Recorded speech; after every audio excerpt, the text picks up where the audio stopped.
Gel abi gel gençler gel.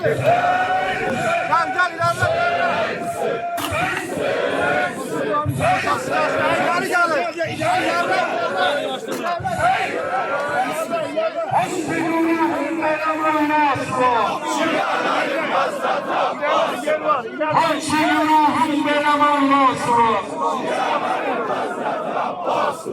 Ey Şialar müminler,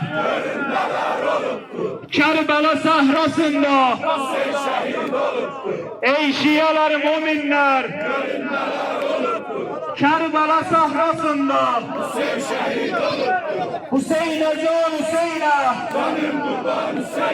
Hüseyin'e can Hüseyin'e, hamsı güruhun melem oğlası var. Hazreti Abbas var. Hamsı güruhun melem oğlası var. Şiaların Hazreti Abbas. Köyde uçan göy güvercin imam için giymiş kara. Gelen göğe çığırışılar yaymam sencer bu bana. Köyde uçan göy güvercin imam için giymiş kara.